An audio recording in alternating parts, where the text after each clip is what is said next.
enough that majority of the people, they have grown to see it as the norm. So making it difficult for those who are demanding for something different to do that, I mean, to do so with clarity. And what do I mean by that? Whenever we say Nigerians deserve better or deserves better, most of us saying this, we are mostly coming, and I'm talking about those of us who are like a deeply, like knowledgeable about what life should be like, simply because we have experienced it elsewhere. Sure, you get now. But the main question, or should I say, the key point, some of us viewing it that way, that Nigeria should be like this. Why can't Nigeria be like that? And all of that. We are looking from our own privileged position, in my own view, right? Because if you look at the majority of the population, I'm talking about the sizable number of the population, right? They have no other word they know than this. Their parents were born into it, like mine and yours were born into it, and their own parents and the parent before them. So this is the world they know, the world of palliatives, the world of rolling out red carpets and calling musicians to come and celebrate 2 kilometer road, 4 kilometer road, or 50-meter bridge. That is the world they know. So if you are beginning to tell them that things should be done this way and that, you are actually speaking or talking to the world. So that too has made it very, very, very tough, right? To get the message home. So people like us have said, if you love Nigeria and you love Nigerians in this way, the best thing is to join the advocacy for the peaceful renegotiation of this contraption, or the peaceful breakup of the contraption, where everybody can go their separate ways. That's why we said break it up and save lives. So, but who is going to break it up to save lives? Well, two people can be responsible for that. Two groups can be responsible for that. The first group are those responsible for this ruin and destruction, benefiting from it, and somehow believes that they're untouchable, nobody can do anything. Or the victims themselves, who understands, what it feels, right, to have the shoe on the wrong foot, right? And what it's been to be a Nigerian under this system that these rogues have put together. So the first group won't do it.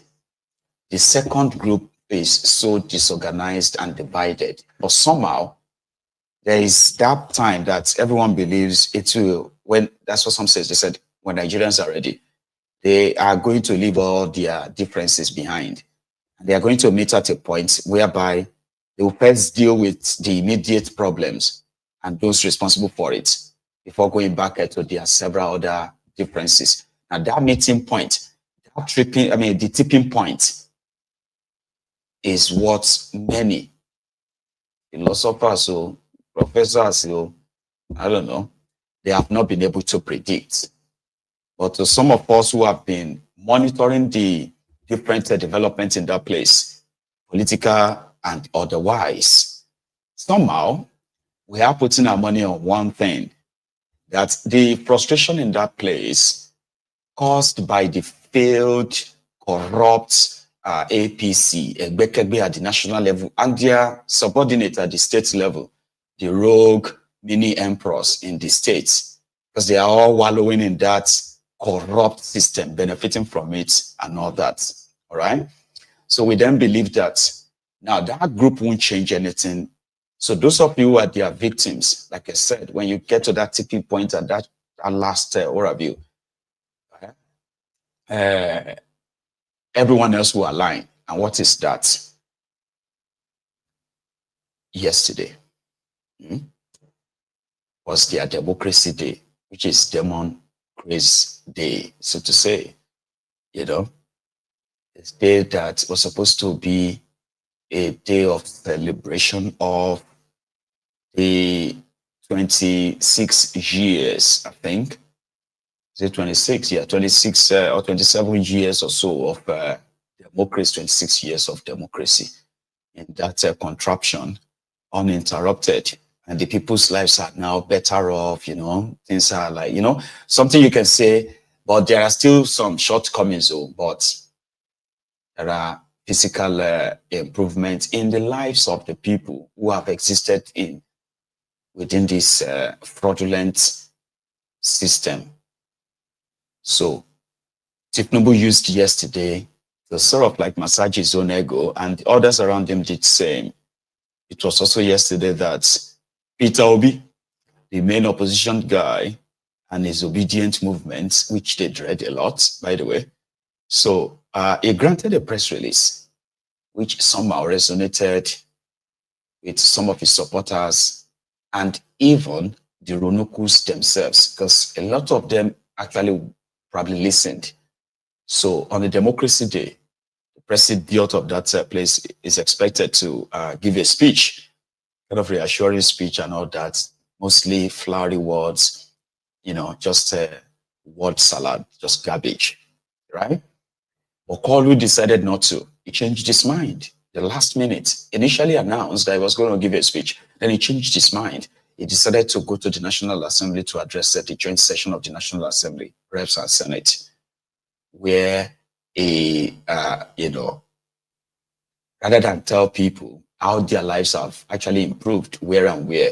Of course, it's all promises and assurances that things will get better. And in fact, things are getting better, but people are not feeling it. They will feel it later.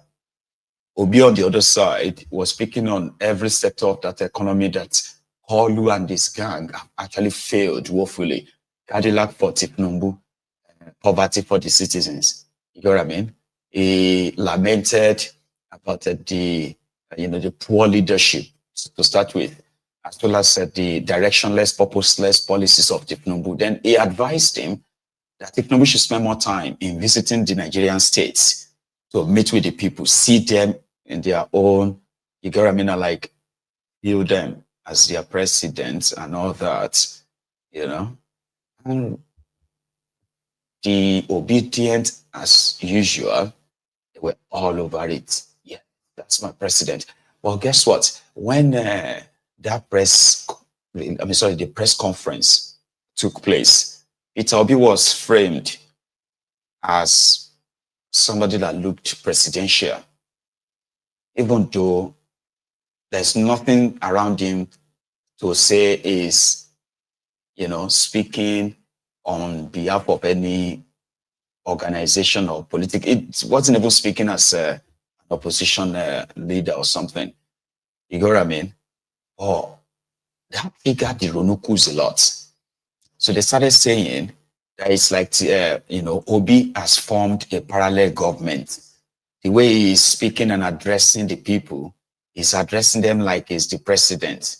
And maybe he's trying to bait Tinubu so that Tinubu will arrest him, so that Nigeria can have problem, yeah? So immediately it was like a WhatsApp message, like the WhatsApp group. They said, okay, you know what? Go and push this.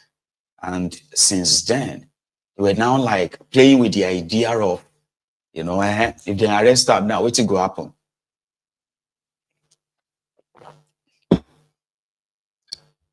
And of course, the obedient said, why don't you just do it? It's been like 2 years now.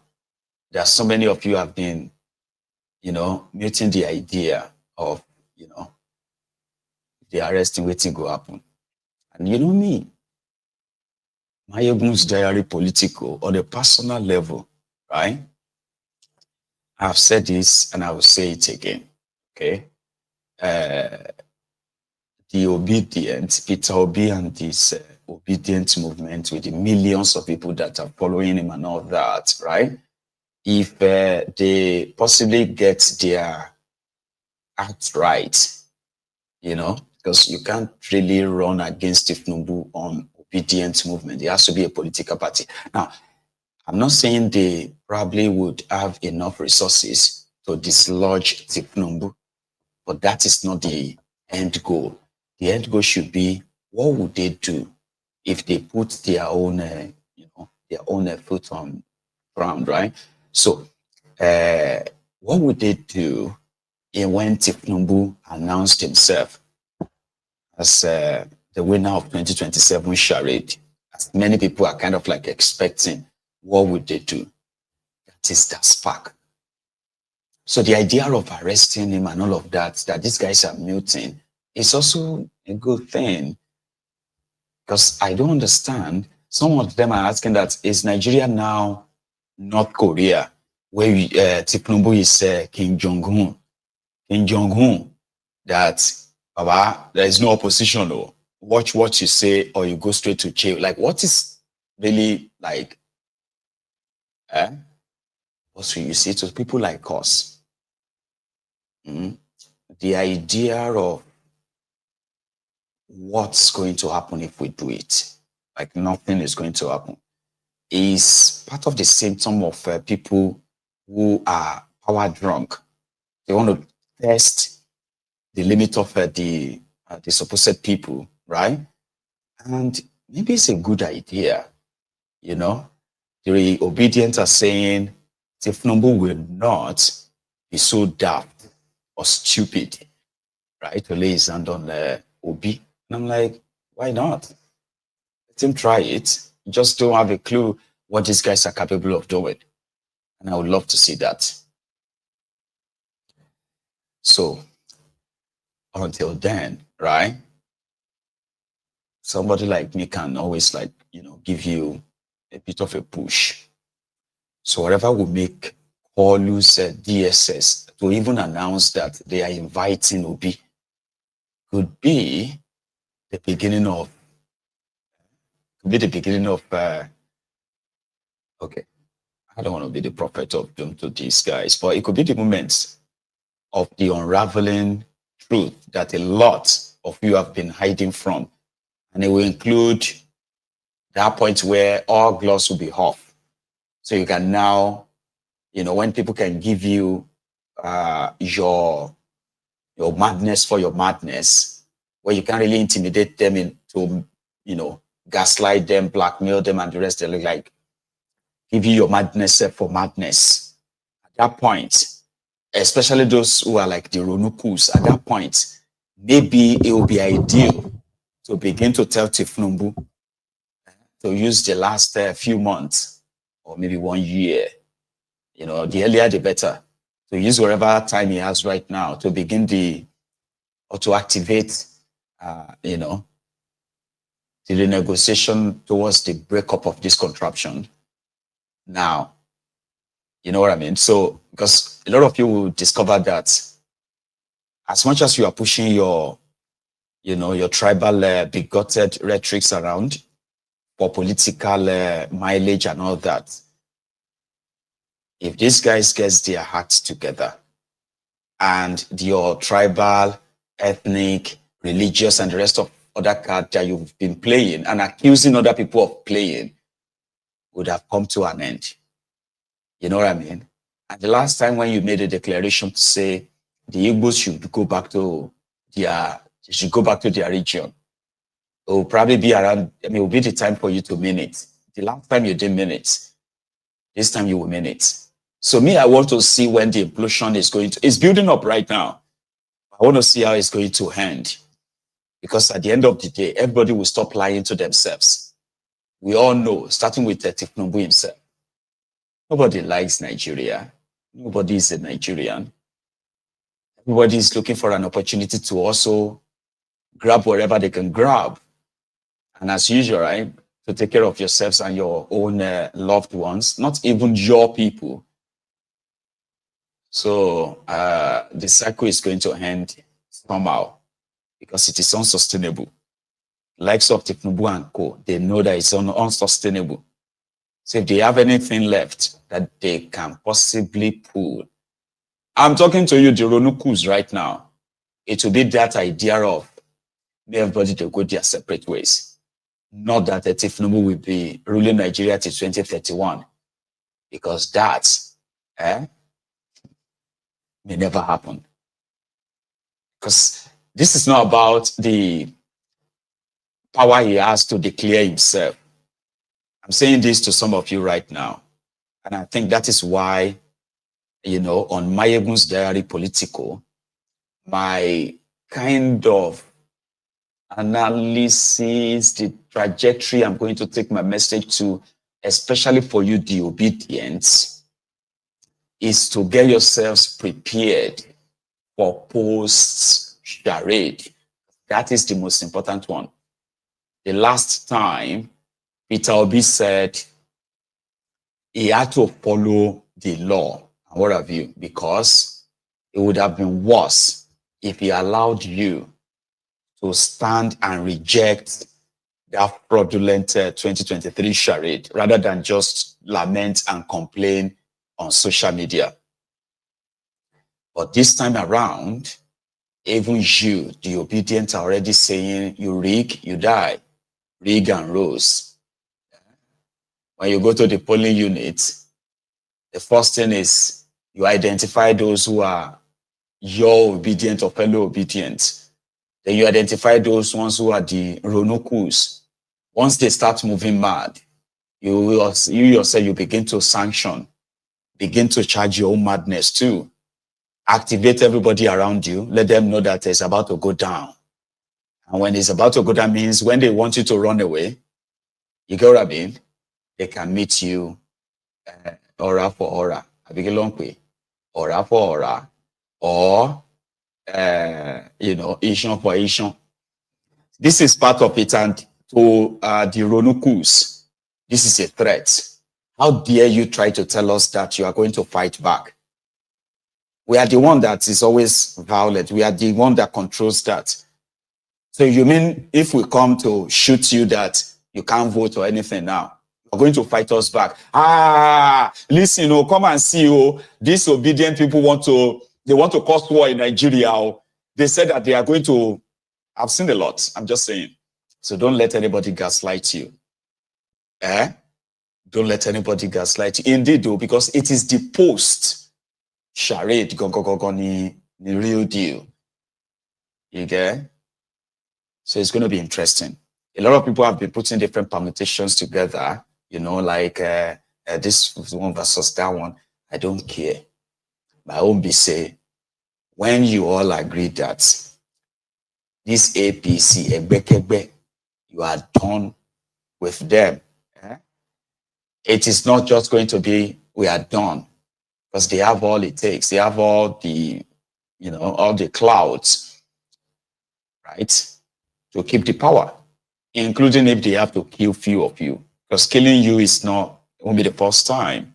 I'm talking about mass killing, a country that celebrates the killing of our own people in a way that life has become almost nothing, meaningless in Nigeria, courtesy of this APA, People's Congress, the Al-Qaeda People's Congress, APC. So, I don't really care,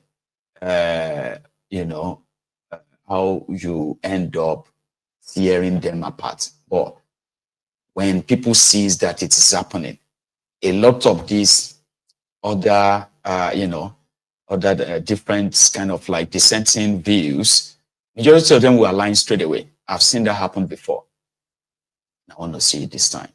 Whether they decide to arrest Obi before then, or they even ban him, because they said Peter Obi is inciting people against Kolu or criticizing Kolu. It is better they talk to people that knows him to talk to him. So you can't criticize Kolu, or you become a treasonable felon. Have you seen? Meanwhile, another thing I want to share with you, right? I want you to watch this clip and tell me what you notice. I'm coming back home.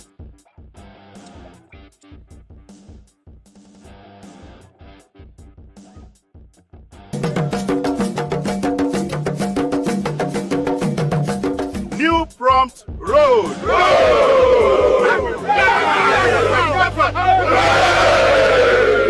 Manage this prompt road. I beg. I beg.